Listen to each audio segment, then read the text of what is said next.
Bom final de tarde para você que nos acompanha aqui no JTT Diário. Hoje a gente retoma a entrevista, a conversa que a gente fez na semana passada com o Eliezer Antunes de Oliveira e também com o Paulo Fortes, que são militantes da Pastoral da Juventude do Meio Popular, também são estudantes do IFC Campus de Abelardo Luz. Eles estudam pedagogia com ênfase em educação do campo e moram na comunidade da Vila Nova 1, em São Miguel do Oeste. Boa tarde, bom final de tarde, na verdade, Eliezer, Paulo Fortes. Hoje é dia 1º de maio, uma data bastante histórica. Gostaria que vocês começassem aí com uma saudação para a nossa audiência. O que a periferia, o que a Vila Nova 1, o que a favela tem a dizer sobre essa data para as periferias do mundo também? Boa tarde, Cláudia. Boa tarde a toda a equipe do Desacato e aos que nos acompanham, né, os telespectadores. 1º de maio, um dia muito importante para a classe trabalhadora. A periferia de São Miguel do Oeste, que levanta cedo, 5 horas da manhã, abre a porta da fábrica, da empresa, até o patrão chegar, ela sauda a todos os trabalhadores e trabalhadoras, no sentido de que somos nós que produzimos, de fato, a vida, né? Somos nós que produzimos até a riqueza do patrão. Então, somos nós que produzimos, nós deveríamos ter o direito também de usufruir daquilo que é produzido. Nesse sentido, nós, da periferia de São Miguel do Oeste, enquanto morador de periferia, a gente gostaria que a classe trabalhadora, nesse momento pós-crise, se solidarizasse mais uns com os outros e, no momento pós-pandemia, e pudesse se unificar de fato para lutar para um mundo melhor, né? Boa tarde. Boa tarde a todos também. Nesse 1º de maio, diferente dos outros, nós estamos trabalhando forçadamente. O nosso desejo nesse momento era de permanecer em segurança em casa, se cuidando o máximo possível, mas por essas políticas de interesse, essas políticas que só visam o lucro e não a vida, nós temos que continuar trabalhando. Então, esse 1º de maio, diferente dos outros, forçadamente, ainda mais um dia de luta. Muito bem.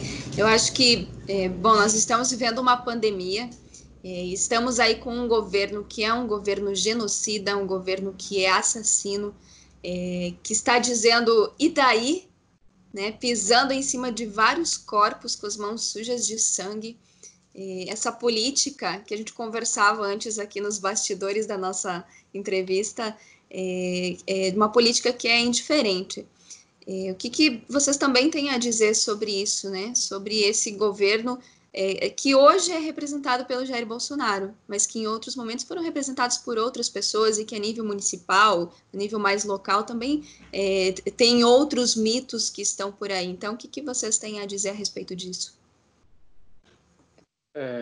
Na semana passada nós vínhamos falando, né, Cláudia, sobre a política da indiferença, mas isso a nível municipal e no decorrer... Não tem como começar não, Cláudia. Desculpa, Cláudia. Imagina, não tem problema, gente. Nós estamos sempre nos adaptando também a esses espaços. A casa é cheia, inclusive esse, né, Eliezer, foi um tema da entrevista passada, porque como é que a favela vai ficar em isolamento? Né? Não existe possibilidade, né? Todas as pessoas estão ali, estão juntas. Mas pode continuar aí a tua fala. Isso. A gente falando da política da indiferença do prefeito municipal de São Miguel do Oeste, mas no decorrer dessa semana, a gente percebe que a política da indiferença ela se manifesta de outras maneiras, a nível estadual, a nível federal, e é fácil de perceber isso quando você escuta do próprio presidente que sobre as mortes no Brasil, ele fala, e daí? E essa política da indiferença do presidente se reflete na política da indiferença do governo estadual quando ele abre, por pressões econômicas e empresariais, os comércios e a circulação das pessoas no estado de Santa Catarina. Em São Miguel do Oeste, aquilo que vem acontecendo já nas últimas semanas, de um prefeito que é dono de empresa em São Miguel do Oeste, de políticos empresários de São Miguel do Oeste, que preferem lucrar ao invés de preservar a vida, né? Uhum. Sobre isso também o Paulo Fortes quer colocar alguns elementos a respeito dessa política de indiferença, como é que você sente também, enquanto jovem, né, juventude também empobrecida. Cláudia, acho que é importante, né, trazer que com quase 80 mil casos do coronavírus, sendo 5.511 mortos, com essa política, e daí, comparando a outros países aqui da América Latina, o país está disparadamente na frente, seja de contagiados ou de mortos, né? E quando a gente precisava de um líder, alguém para cuidar da população, não temos em nível federal, estadual e municipal. Que daí entra essa política da indiferença, do e a morte, as vidas não estão valendo, o lucro acima de tudo. Lembrando também que mais ou menos 15 milhões de pessoas elas vivem em favelas no Brasil, onde as condições são... as condições não chegam perto de poder fazer esse isolamento, poder se cuidar direito, a higienização também. É complicado, porque quando a gente busca políticas públicas, quando os políticos deveriam cuidar da sua população, essa política de diferença e daí o que eu posso fazer? Eu não sou médico, eu não sou coveiro, não sou Messias. Isso, para além do incomodar, dá muita raiva na gente, nós moradores da favela, sabendo que nossas vidas não estão valendo. Uhum. E para a gente ir finalizando também, eu gostaria de até comentar, porque ontem circularam várias colocações, né, das pessoas nas redes sociais virtuais, questionando muito esse daí, né, e as pessoas chegavam a falar, não, o presidente ele já está morto, não podemos contar com ele. E a gente continua perguntando, e daí? O alimento saudável está chegando na favela? E daí? A educação pública de qualidade, como é que está nas periferias desse mundão? E daí? Eu pergunto para vocês, como é que ficam os desafios desse período de pandemia? Né? Porque a situação está mais complicada do que já era. Começando pela educação, então. As escolas elas não estão acontecendo presencialmente, a solução que foi dada são virtual mesmo. Professores mandando materiais, os pais trabalhando com as crianças e mandando para o professor vídeos, enfim. Mas aqui também acaba sendo complicada essa situação, porque como percebem, a nossa internet não é grandes coisas.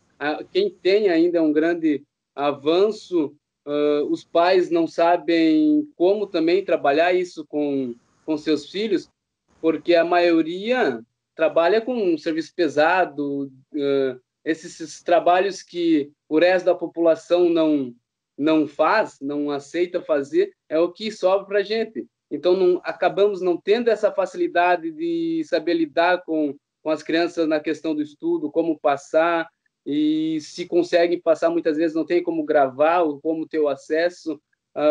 Grande parte da população não sabe o que é um Gmail, um e-mail, acaba dificultando também. Foram as soluções encontradas para o momento, mas elas não abrangem. E sobre alimentação saudável também, em parceria a Pastoral de Juventude Rural e Pastoral de Juventude Meio Popular, com outras entidades, acabaram, um tempo atrás, aqui na vila, fazendo uma entrega de alimentos saudáveis. Algumas outras organizações acabam trazendo também, mas não é o suficiente, Cláudio.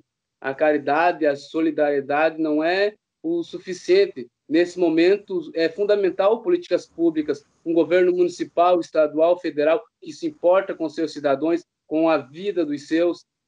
Então, eu volto a dizer, não basta só a solidariedade e caridade. Precisamos de políticas públicas que atendam nossas demandas para que possamos continuar vivos. Uhum. Por isso que nesse 1º de maio também é uma data de muita reflexão para os trabalhadores e trabalhadoras do mundo a gente percebe que os desafios são muito maiores, né, gente? Então eu vou agradecendo também a participação de vocês mais uma vez e a gente volta a falar em outro momento, porque assunto é o que não falta, né, gente? Sim, sempre temos muitos assuntos. E nós ficamos agradecidos novamente pela oportunidade, pelo espaço, que a gente possa seguir esse trabalho da informação, da conversa, porque é dessa forma também que a gente vai clareando um pouco a nossa ideia no diálogo, né? Com você e com os demais ao nosso redor aqui de São Miguel do Oeste.